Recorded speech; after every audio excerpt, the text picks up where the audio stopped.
I'm Tana. I'm a crane operator for crane service out of Sweetwater.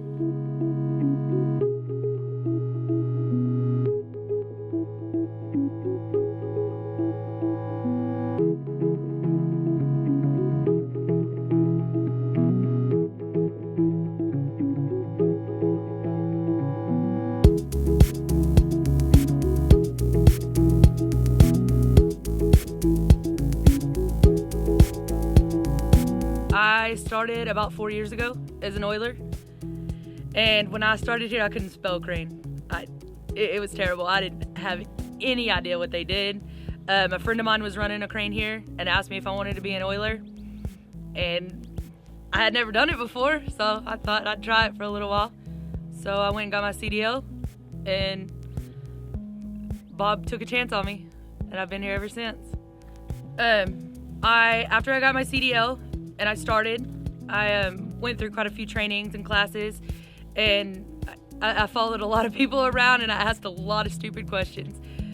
But I became an oiler, and I oiled on this crane actually, and we did 1 million jobs. I went through 4 operators in 2 years, and then I decided the ground wasn't near as much fun as I thought that seat was. So I started studying, and I went crazy studying and I became an operator. It is majorly a male-dominated area field.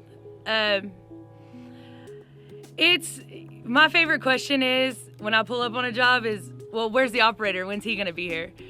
Or I call a customer and I say, hey, this is Tana with Crane Service, and we're here. We need to know where to go.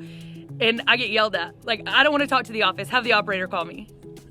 Yes, sir. It's definitely different. A lot of people do not think that female can do what I do, or what anybody in this field does. So I don't know. Once they kind of figure out who I am, and that I'm really not scary, and that I can do the same job anybody else does, we get along great. It works out wonderfully. At the very beginning, it was tricky to kind of get them to realize, I'm here for a job. This is what I want to do. This is what my career is going to be. So I'm not going anywhere. You're gonna have to get used to me. And they all did. They've taken me in completely as I have them. I think every day's a little bit different. You don't exactly know what you're getting into.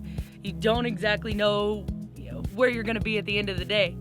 That's part of the reason I like it so much, though, is because every day's a little bit different, if not a lot different. One day I can be in West Texas, and the next day I can be in Corpus. Just doing wind turbines or transformers or power plants. You never know.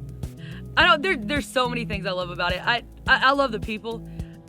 I spend more time with a lot of these people than I do with my family.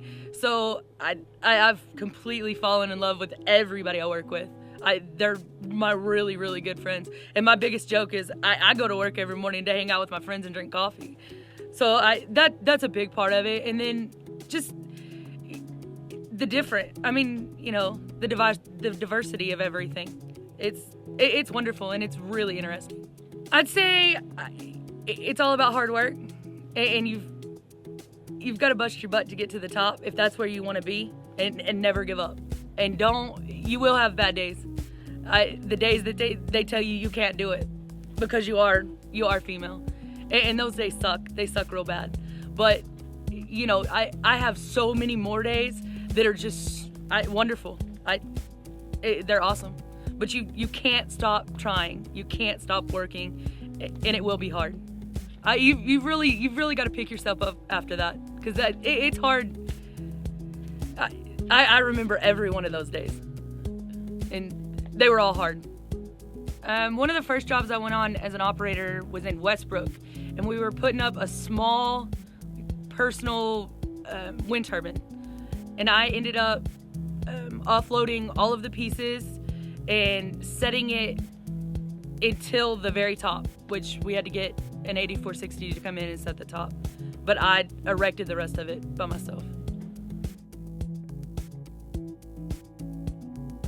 We're in no trees and we're doing blade repairs for the wind turbines. So I'm gonna get set up and I'm gonna hoist a man basket to the hole in the blade so the guy in the basket can do the fiberglass and tape work.